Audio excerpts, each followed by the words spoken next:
Sir Kabirdas ji मूर्ति हम्म। पूजन के विरुद्ध थे।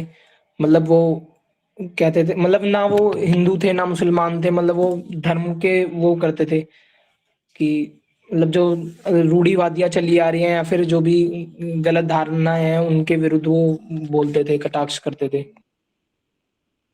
ठीक है जी। और कोई बताएगा कोई?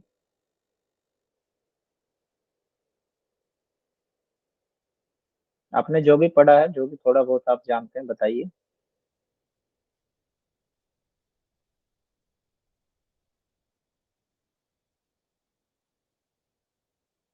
चलिए हम पढ़ते हैं संत कबीरदास जी के बारे में। हमारे जो नेट जेआरएफ का जो सिलेबस है उसमें 3 जीवनियां आती हैं।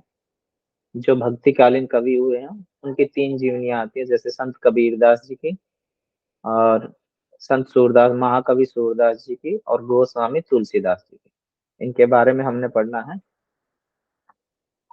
पहले पढ़ते हैं उनका जीवन परिचय, फिर पढ़ते हैं गुरु की खोज, कैसे उनको गुरु की प्राप्ति हुई। फिर पढ़ते हैं धर्म और कबीर, इनका आपस में मेल क्या था, कबीर जी किस धर्म के थे, किस धर्म को मानते थे। ठीक है। कबीर जी की साधना वो क्या रही है, कबीर का साहित्य परिचय, साहित्य क्या था उनका, कौन सी भाषा वो प्रयोग करते थे। कबीर की मृत्यु, और कबीर और योग, कबीर जो है वो योग को किस तरह से जानते थे। जैसे उनके दोहों में बहुत सारी बातें ऐसी लिखी हुई है जो हमारे जो हठ योगिक टेक्स्ट हैं उनसे मिलती हैं आपस में। पतंजलि योग दर्शन से भी मिलती जुलती बहुत सारी ऐसे दोहे हैं जिनमें लिखी गई हैं ये बातें, वो हम पढ़ेंगे। संत कबीरदास भारतीय संत परंपरा के अनमोल रत्न थे। वो मध्यकालीन भारत के सफल साधक, तपस्वी, भक्त, कवि एवं समाज सुधारक थे। वे हिंदी साहित्य के भक्ति काल के निर्गुण शाखा के, ज्ञान मार्गी उप शाखा के महानतम कवि थे। इनके जन्म के विषय में अनेक मत प्रचलित हैं। अपने जन्म स्थान का वर्णन कबीर ने अपने एक दोहे में किया है, काशी में प्रगट भय रामानंद चेताए। अर्थात काशी में प्रकट हुए और गुरु रामानंद ने मुझे शिष्य बनकर ज्ञान दिया।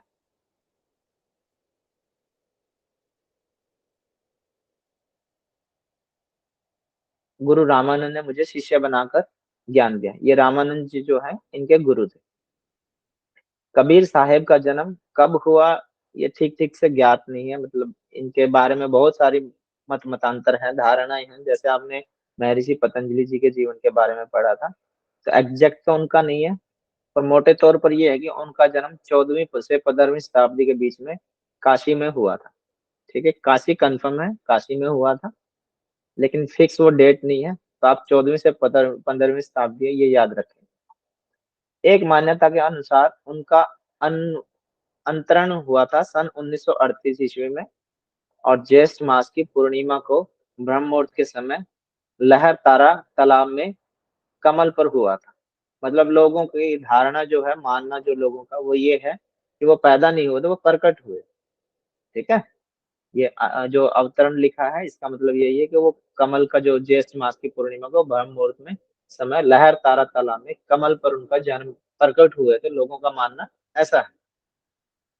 जहां से नीरू नीमा नामक दंपति इनको उठा कर ले आए थे, और उनके इस लीला को उनके अनुयायी कबीर साहिब प्रकट दिवस के रूप में मनाते। वे जुलाहे का काम करते थे। कौन करते थे जुलाहे का काम? उनके पेरेंट्स, मतलब वो जो उन्हें ले आए थे। नीरू और नीमा थे। ठीक है, ते जुलाहे का काम करते थे, ऐसा माना जाता है, ये एक धारणा है। अब ये सत्य है नहीं है इसके बारे में कुछ नहीं पता। आगे आती है गुरु की खोज, धर्म और कबीर। कबीर के गुरु के संबंध में भी अनेक कथाएं प्रचलित है। कबीर जी ने आचार्य रामानंद जी को अपना गुरु के स्वरूप में स्वीकार किया था, जो कि वैष्णव संप्रदाय के थे। और एक यहाँ भी एक कहानी है कि जो कबीर जी थे वो रामानंद जी को अपना गुरु बनाना चाहते थे और उनका शिष्य बनना चाहते थे, पर रामानंद जी नहीं चाहते थे कि वो उनका शिष्य बने। तो फिर उन्होंने क्या किया, उन्होंने देखा कि रामानंद जी करते क्या है, कहाँ जाते हैं, कब क्या करते हैं। तो उनको पता चला कि रामानंद जी वो सुबह सुबह गंगा स्नान के लिए जाते हैं। और वो जो गंगा स्नान में जाते थे तो कुछ सीढ़ियां थी, सीढ़ियों से उतर के उनको जाना होता था। तो कबीर जी ने उनका समय जब बात की तो समय का पता चल गया कि वो सुबह सुबह 4 बजे जाते हैं स्नान के लिए। तो वो 4 बजे से पहले ही जाके उस सीढ़ियों पे लेट गए। अंधेरा सा था थोड़ा। जब रामानंद जी सीढ़ियों से उतर रहे थे तो रामानंद जी का एक पैर उनकी बदन पे रखा गया, उनकी छाती पे रखा गया। तो जब वो पैर छाती पे रखा गया तो रामानंद जी को लगा कि किसी गलत जगह पैर रखा गया, किसी सीढ़ी पे तो पैर नहीं रखा था। तो उनके मुंह से राम राम नाम का शब्द निकला था। और वहीं से इन्होंने रामानंद जी को गुरु मान लिया और दीक्षा के रूप में जो राम राम शब्द निकला था उनको ही इन्होंने जो शब्द की दीक्षा मानते हैं। उन्होंने, कबीर जी ने ये माना कि मेरे को ये राम नाम है, यही दीक्षा में मिला, अब मेरे को इसी का जाप का। धर्म के प्रति दृष्टि। कबीर परमेश्वर एक ही ईश्वर को मानते थे, कर्म कांड के घोर विरोधी थे। मूर्ति पूजा, रोजा, ईद, मस्जिद, मंदिर, उनका विचार था कि इन क्रियाओं से आपका मोक्ष संभव नहीं है। ऐसे और कौन से, हमने एक और जीवनी पढ़ी थी किसी महर्षि की, बताएंगे जो एक ही ईश्वर को दयानंद मानते थे और इनको मूर्ति पूजा को, इनको सब चीजों को नहीं मानते थे। दयानंद दयानंद सरस्वती। स्वामी जी। स्वामी दयानंद सरस्वती। कबीर परमेश्वर एक ही ईश्वर को मानते थे, ठीक है। वे कहते थे, हरि मोर पियू, मैं राम की बहुरिया, हरि जननी मैं बालक तोरा। कबीर को शांति में जीवन पसंद था और वे समय अहिंसा, सत्य, अहिंसा देखो हम जब पातंजलि योग दर्शन पढ़ते हैं तो अहिंसा आ गया, सत्य आ गया, सदाचार आदि की अनुपालना करते थे। कबीर हिंदू और मुसलमान दोनों की गलत प्रथाओं के विरोधी थे। मूर्ति पूजा के विषय में कबीर जी ने एक दोहे में कहा भी है कि पाथर पूजे हरि मिले, तो मैं पूजू पहाड़, ताते ये चाकी भली, जिसका पीस खाए संसार। कबीर जी कहते थे कि पत्थर की मूर्ति की, पत्थर की जो मूर्ति है उसकी पूजा करने से यदि भगवान मिल जाते हैं तो मैं पहाड़ की पूजा कर लेता हूँ, छोटे पत्थर की क्यों करूं। उससे तो चक्की भली है, चक्की की पूजा करनी चाहिए, जिसका अन्न जो हमें दाने का आटा बना के देते हैं, जिसका अन्न पीस कर लोग अपना पेट भरते हैं, तो उसकी पूजा करनी चाहिए, न कि पाथर की। और ऐसे ही इन्होंने मुसलमानों के बारे में भी एक कहा था, वो श्लोक मैं सुनाता हूँ आपको, मैंने लिखा था वो। हाँ, काकर पाथर जोर के मस्जिद लियो बनाए। ये तो जो इन्होंने लिख दिया, पाथर पूजे हरि मिले, तो मैं पूजू पहाड़, ताते ये चाकी बलि, जिसका पीस खाए संसार। ये तो हिंदुओं के बारे में लिख दिया, वो पूजा मत, पत्थर की पूजा करते। ऐसे उन्होंने मुसलमानों के बारे में, क्योंकि यहाँ पे लिख रखा ना हिंदू और मुसलमानों, सबके बारे में। और हिंदू और मुसलमानों के बारे में नहीं, जो यहूदी थे, जो और भी जितने भी पंथ थे, सबके बारे में बोलते थे। क्योंकि यहाँ ऊपर हमने पढ़ा कि वो मूर्ति पूजा, रोजा, ईद, मस्जिद, मंदिर, सबके जो इनकी क्रियाएं हैं, उन्होंने ये मानते थे कि ये सब पाखंड है, इनसे आपका मोक्ष संभव नहीं है। तो उन्होंने मुसलमानों के लिए भी बोला था कि कांकर पाथर जोरी के मस्जिद लियो बनाए, ता चढ़ी मुल्ला बांग दे, क्या बहरा हुआ खुदाए। कि कांकर पाथर जोड़ के आपने मस्जिद तो बना ली इतनी बड़ी, और उसमें भी आप चीख चीख चीख चीख चीख के इतनी ऊंची आवाज में बता रहे हो कि अल्लाह आपका बहरा हो गया। कबीर की जो साधना थी, कबीर का सारा जीवन सत्य की खोज तथा असत्य के खंडन में व्यतीत हुआ। ऐसे ही हमने ये लाइनें एक जीवनी में और पढ़ने को मिली थी, बताएंगे। सत्य की खोज के लिए निकले थे जो स्वामी दयानंद जी, महर्षि दयानंद जी। महर्षि स्वामी दयानंद सरस्वती जी, ठीक है। कबीर का सारा जीवन सत्य की खोज तथा असत्य के खंडन में व्यतीत हुआ। कबीर की साधना मानने से नहीं, जानने से आरंभ होती है। कबीर के लिए राम रूप नहीं है, न ही दशरथ पुत्र राम है। उनके राम तो नाम की साधना के प्रतीक हैं। क्योंकि उनके जो गुरु जी थे, उनके मुंह से निकला था ना राम नाम शब्द। उनके राम तो निर्गुण है, कण कण में बसे हैं, ठीक है। कबीर की जो भाषा शैली थी वो पढ़ते हैं। कबीर की भाषा में हिंदी भाषा की लगभग सभी बोलियां सम्मिलित हैं। इनकी भाषा शैली, सधुकड़ी भी बोलते हैं इनकी भाषा को, और इनकी भाषा को पंचमेल खिचड़ी भी बोला जाता है। ये 5 तरह की भाषा का प्रयोग इकट्ठा करते थे, इसलिए इनकी भाषा को पंचमेल खिचड़ी भी कहा जाता है। 5 तरह की भाषाएं कौन सी थी? ब्रज भाषा, खड़ी बोली, राजस्थानी, अवधी और हरियाणवी। मतलब एक दोहे में आपको ये पांचों भाषा भी मिल सकती है। तो इसलिए इनकी जो भाषा थी उसको पंचमेल खिचड़ी भी बोलते थे और सधुकड़ी भी बोलते थे। इन्होंने कभी कोई ग्रंथ या दोहा नहीं लिखा, कभी कलम नहीं उठाई, बल्कि ये जब बोलते थे तो इनके शिष्य लिखा करते थे। और प्रसिद्ध ग्रंथ कबीर बीजक नामक इनका ग्रंथ है, वो सबसे फेमस है, जो इनके शिष्यों ने ही लिखा। ये अनपढ़ थे, कभी इन्होंने लिखा नहीं कुछ भी। हाँ, लेकिन बुद्धि इनकी जो मेधा बुद्धि थी, तर्क विवेक वाली बुद्धि थी। कबीर का साहित्य लेखन, कबीर साहिब जी द्वारा लिखित मुख्य रूप से 6 ग्रंथ है। ये इनके द्वारा नहीं लिखे गए हैं, इनके कहे हुए हैं जो इनके शिष्यों ने लिखे हैं। कबीर साखी है, कबीर बीजक है, कबीर शब्दावली है, कबीर दोहावली है, और कबीर ग्रंथावली, कबीर सागर। ये 6 इनकी ग्रंथ है जो प्रमुख है। अब आते हैं कबीर की मृत्यु पे। जन्म की भांति ही कबीर की मृत्यु की घटना को लेकर भी काफी मतभेद है। प्रसिद्ध इतिहासकार कबीर की मृत्यु विक्रम में संवत 1575 सन 1518 ईस्वी को मानते हैं, और लगभग 120 वर्ष का जीवन इनका रहा। और यहाँ पर भी उनका ये जीवन आता है कि जब उनकी मृत्यु हुई तो कुछ लोग कह रहे थे कि, क्योंकि ये जो थे मूर्ति पूजा का भी खंडन करते थे और रोजे का, मस्जिद का, उनका भी खंडन करते थे, तो इनके अनुयायी भी बढ़ गए थे और इनके दुश्मन शत्रु भी बढ़ गए थे। ठीक है, तो मुसलमानों में भी इनके विरोधी भी थे, इनके पक्ष में भी थे। हिंदुओं में भी इनके विरोधी भी थे, पक्ष में थे। इन पे कई बार हमला भी हुआ, क्योंकि ये जो ढोंग है, पाखंड है, आडंबर है, उसके खिलाफ बोलते थे। और जिनकी दुकानें इनसे चलती थी, ढोंग से, पाखंड से, लोगों को डरा डरा के जो पूजा पाठ करवा के पैसे लेते थे, उनकी दुकानें बंद होने लगी। तो उन्होंने कई बार इनके ऊपर हमला भी किया, और फिर ये छोड़ के चले भी गए थे। और ये जब छोड़ के चले गए तो मगहर नामक एक जगह है यूपी में, उत्तर प्रदेश में, वहां चले गए थे। ठीक है, और वहां जाकर फिर उन्होंने फिर से अपना वही कार्य शुरू किया। और जब वहां जाके खूब कार्य किया उन्होंने, ऐसे ही सत्य की खोज के लिए, ढोंग पाखंड के खिलाफ, लगभग 1 वर्ष, 120 वर्ष के बाद जब इनका जीवन समाप्त हुआ, तो फिर झगड़ा हो गया इनकी शव को लेके, कि मुस्लिम कहने लगे कि हम लेके जाएंगे, हम अपने रीति रिवाज के अनुसार इनका अंतिम संस्कार करेंगे।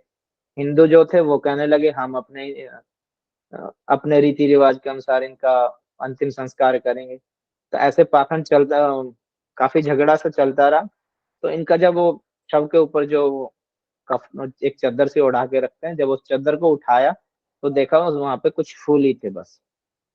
तो उस फूल में से कुछ फूल मुसलमानों ने ले लिए, कुछ फूल हिंदुओं ने ले लिए, और जाके उन्होंने अपनी मस्जिद में रख दिए, उन्होंने अपने मंदिर में रख दिए, और फिर से वही कार्य शुरू हो गया। कबीर जी ने जन्म से लेके मृत्यु तक मंदिर पूजा के खिलाफ रहे, पर जब उनके फूल उठाए गए तो फिर से वो मंदिर में और मस्जिद में ला के रखे। कबीर जी कहते थे एक ही ईश्वर है, और उसको किसी ने नहीं माना, फिर से वो अल्लाह अलग कर दिया और उसमें से भगवान अलग कर दिया। मतलब इनकी जितने, जब तक ये रहे तब तक लोगों ने पूजा की, इनकी बातों की भी, इनकी भी। जैसे ये चले गए फिर से वो लोग वैसे के वैसे हो गए, वो फिर से दो समाज बटे रह गए। आप कभी मगहर जाएंगे, मगहर में मंदिर भी है, मस्जिद भी है, और कबीर की मूर्ति भी है, और कबीर की मस्जिद भी बनी हुई है, और दोनों लगती लगती हैं। लगभग 120 वर्ष तक का जीवन इन्होंने समाज में चल रही कुरीतियों और ढोंग, आडंबर, पाखंड से समाज को बचाने में व्यतीत किया। और जैसे ही वो गए, समाज फिर से वैसे वहां। कबीर के अनुयायी मानते थे कि इनकी मृत्यु उत्तर प्रदेश के काशी शहर के नजदीक मगहर नामक स्थान पर हुई थी। कबीर और योग। कबीर दास जी योग साधक भी थे। कबीर ने ब्रह्म को नाद स्वरूप माना था। देखो यहाँ से इनका योग आ गया, नाद योग जो हम समझते हैं, उसको हमने पढ़ा है, वो आ गया। कबीर जी का नाद योग हठ योग और कुंडलिनी योग से पूर्णतः मिलता जुलता है। कबीर जी जो है भक्ति योग के साधक थे। कबीर के काव्य में योग, प्रेम और भक्ति की झलक स्पष्ट रूप से दिखाई देती थी। इन्होंने योग साधना की अनुभूति से साहित्य अभिव्यक्ति की थी। और कबीरदास जी ने मन एवं शरीर की एकाग्र अवस्था को ही योग कहा गया है। अब इसको अगर आप जोड़ के बताएं तो कहाँ से बताएंगे, ऐसी परिभाषा और कहाँ दी गई है? योग की ऐसी परिभाषा है?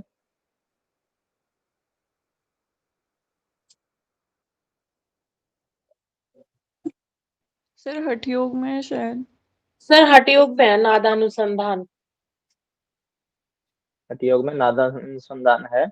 4th चैप्टर में है कबीरदास जी सर। ने, जी, और बताएंगे ये मिलती जुलती कहाँ, किससे, कौन सी परिभाषा से मिलती जुलती? मन व शरीर की एकाग्र अवस्था को ही योग कहा जाता है।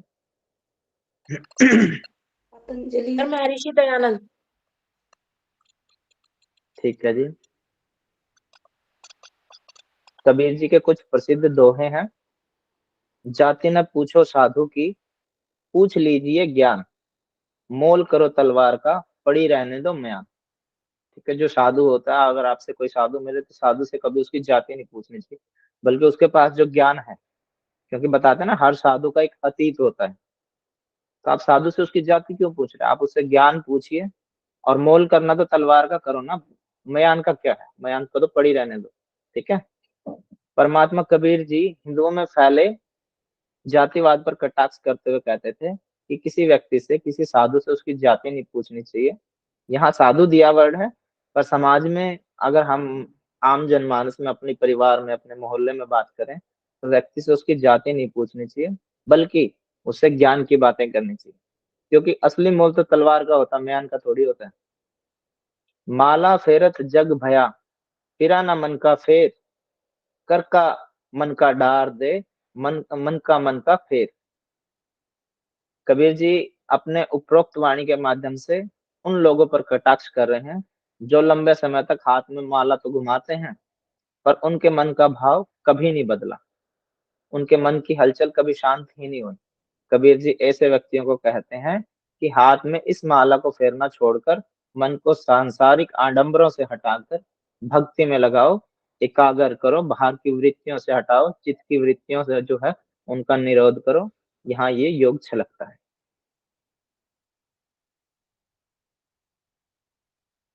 मानुष जन्म दुर्लभ है, मिले न बारंबार, तलवर से पत्ता टूट गिरे, बहुरी न लागे डार। या डार आएगा, डारी नहीं आएगा। कबीर जी हिंदू और मुसलमान दोनों को मनुष्य जीवन की महत्ता समझाते हुए मानव जन्म पाना कठिन है यह बता रहे हैं कि यह शरीर जो है, मानव शरीर जो चोला मिला है आपको, ये बहुत योनियां झेल के तब मिला। ठीक है। और यह शरीर बार बार नहीं मिलता। जो फल एक बार वृक्ष से नीचे गिर जाता है, या जो पत्ता है वो एक बार गिर जाता है, फिर वो पुनः उस डाल पर नहीं लगता। इसी तरह मानव शरीर छूट जाने के बाद दोबारा मनुष्य जन्म में आना आसान नहीं है। इसलिए पछताने के अलावा फिर बाद में कोई चारा भी नहीं रखता। पानी केरा बुध बुदा, अचमानस की जात, एक दिना छिप जाएगा ज्यों तारा प्रभात। कबीर साहब लोगों को नेकी करने की सलाह देते हैं और इस क्षण भंगुर मानव शरीर की सच्चाई लोगों को बता रहे हैं कि पानी के बुलबुले की तरह मनुष्य का जीवन है, और जैसे प्रभात होते ही सारे तारे छिप जाते हैं, वैसे ही इस देह को भी एक दिन नष्ट हो जाना है। और यहाँ एक दो लाइन और है। मिट्टी में मिले मिट्टी, पानी में पानी, अरे अभिमानी, अरे अभिमानी, पानी के बुलबुले जैसी तेरी जिंदगानी, अरे अभिमानी, अरे अभिमानी। और जो हम पढ़ते हैं पातंजलि योग दर्शन में ईश्वर प्रणिधान, वो भी आपको यहाँ पढ़ने को मिलेगा। तेरा मुझ में कुछ नहीं, जो कुछ है सो तोर, तेरा तुझको सौंपते, क्या लागत है मोर। यहाँ आपको अगर इसका कंक्लूजन निकालेंगे तो आपको कहीं ना कहीं इसमें ईश्वर प्रणिधान देखने को मिलेगा। मेरा मुझ में कुछ नहीं, मेरे पास मेरा कुछ भी नहीं है, जो कुछ है सब तेरा है, तेरा तुझको सौंप दिया, इसमें मेरा लग भी क्या गया। ठीक है। और एक दो दोहे और हैं, वो भी बताऊंगा मैं ऐसे ही आपको। चिंता ऐसी डाकनी काट कलेजा जाए, वैद्य बेचारा क्या करे, कहाँ तक दवा लगाए। चिंता है, उसकी कोई दवा तो है नहीं। और आप जब बाकी जो ग्रंथ है उनमें सब में पढ़ेंगे, उनमें भी यही बातें बताई गई हैं सारी। मन को शांत रखो, चिंता से, लोभ से, मोह से, क्रोध से, ठीक है, तृष्णा से, इच्छा है उनको जितना हो सके कम करो। ये सारी चीजें, वो सारी की सारी, कबीर जी देखो अनपढ़ थे, फिर भी इतना ज्ञान था इनको, बुद्धि इनकी तार्किक थी। एक और छोटी स्टोरी वो भी बताऊंगा मैं इनके बारे में। और एक और दोहा है इनका बहुत फेमस। माया मरी न मरा, मर मर गया शरीर, आशा तृष्णा नार करी, कह गए दास कबीर। ये सेम यूं की यूं बातें आप कहीं भी पढ़ लेंगे, तो ये जो हमें सांसारिक बंधन में बांधती हैं वो चीजें, वही हमारे योग की टेक्स्ट बोलते हैं, और वही उनसे पार उतरने का, उनसे बाहर निकलने का वही रास्ता कबीर जी ने बताया। ठीक है। और मैं बताता हूँ आपको एक स्टोरी और है कि एक पंडित थे, देवदत्त नाम था उनका, वो इनके पड़ोस से ही थे, और वो शास्त्रार्थ वगैरह करते थे। कहीं शास्त्रार्थ जीत के आए, जब वो घर आए तो उन्होंने अपनी माँ को बोला कि मैं शास्त्रार्थ जीत के आया हूँ। उनमें अभिमान जाग गया था। तो जब उनमें अभिमान जागा तो उन्होंने अपनी माता को बोला कि मैं बड़ा आदमी हो गया, मैं शास्त्रार्थ जीत के आया हूँ। वो मैं रह जाती है ना, वो मैं तंग करती है आदमी को। तो इन्होंने फिर क्या किया, इनकी माँ ने कहा कि मैं तो आपको बड़ा जब मानूंगी जब आप, यहाँ बगल में एक जुलाहा रहता है उसको हरा देंगे तो मैं मानूंगी कि आप बड़े आदमी। तो मैंने सोचा कि ऐसा कौन होगा जो जुलाहा का काम करने वाला आदमी वो मेरे से बड़ा कैसे हो गया। फिर वो उनके घर गया, वो अहम भाव था ही उनके अंदर। तो उन्होंने जाके फिर बोला, घर गए तो घर इनके बच्चे थे दो, और उनका एक का कमाल और कमाली, इनके दो बच्चे थे। तो जब घर गए तो इनकी बिटिया थी। तो दरवाजा खटखटा, अंदर से बिटिया आई बाहर। बिटिया ने कहा, हाँ जी कौन आप? तो कहा, कहाँ है वो कबीर, कहाँ है? तो बोली, वो तो है नहीं, वो तो अपने चद्दर वद्दर बेचने गए हैं, शॉल बेचने गए। तो उसको बुलाओ, वो तो शाम को आएंगे। नहीं, मुझे अभी चाहिए। और बेचारी गरीब परिवार से थी, वो डर गई। वो बोली, वो शाम को आएंगे, अब पता नहीं क्या पता कहाँ होंगे, कौन से एरिया में चादर बेच रहे होंगे। नहीं, मुझे अभी चाहिए, उनको बुला के लेके आओ। वो लड़की गई, जाके अपने पिता को बताया कि ऐसे ऐसे कोई आया है और देवदत्त नाम बता रहा है अपना, तो आप चलिए। तो बोलो, उनको बोलो कि शाम को आएंगे, बैठे चाय वाय पे। वो बैठने का नाम ही नहीं ले रहे हैं, वो गुस्से में है। तो फिर कबीर जी आए। कबीर जी आने के बाद उनसे बातचीत की। कबीर जी को बोला कि आप मुझे आपसे शास्त्रार्थ करना है। कबीर जी ने कहा, मेरे को तो कुछ पता ही नहीं है, मैं कहाँ से शास्त्रार्थ करूंगा, मैं तो अनपढ़ व्यक्ति हूँ। तो उसने कहा, है ये अनपढ़ है? मेरी माता ने तो कहा था कि उसको हरा के आओ। तो बोला, नहीं मैं ऐसे नहीं मानूंगा, आया तो आप हार मानो। कबीर जी ने कहा, हाँ मैंने तो हार मान रखी, मैं पढ़ा लिखा हूँ ही नहीं। फिर कहा उन्होंने कि वो गए अपनी माँ के पास कि मैं हराया।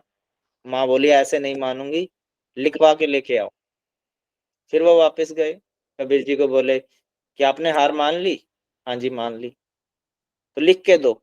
वो बोले, अरे जब मैं पढ़ा लिखा हूँ ही नहीं, तो मैं हार माने बैठा हूँ, कहाँ से लिखूंगा? तो उन्होंने बोला, फिर आपने जो लिखना आप खुद लिख लो।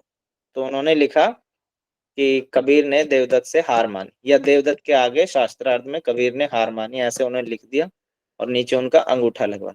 जब उन्होंने अपनी माँ को जाके बताया तो उसमें दोनों नाम चेंज हो गए। जहाँ देवदत्त था वहाँ कबीर बन गया, कबीर की जगह देवदत्त बन गया। फिर उसकी माँ ने कहा, देखो इसमें क्या लिखा है। फिर वो वापस गया कि आपको तो कुछ तंत्र विद्या आती है, मैंने लिखा कुछ था, वहां कुछ जाके मिला। तो उन्होंने कहा, आप एक काम करो, 5-7 पेज पे लिख लो जो आपने लिखना, मैं सब पे अंगूठा लगा देता हूँ, किसी में तो ठीक लिखोगे। तो उन्होंने सभी में ठीक लिखा कि मैं कबीर देवदत्त, आचार्य देवदत्त से शास्त्रार्थ में हार गया। फिर वो जाके सब दिखाए माँ को। फिर उनका नाम बदला मिला। फिर वो किसी राजा के पास गए, राजा को दिखा के राजा को बताया कि मैं ये करता हूँ। तब फिर राजा ने भी देखा उसको, तब राजा ने भी हार मानी, उन्होंने भी हार मानी। जीवनी तो हमने और भी पढ़नी थी, पर समय हो गया है, इसी में निकल गया सारा समय। बाकी जीवनी हम कल पढ़ेंगे।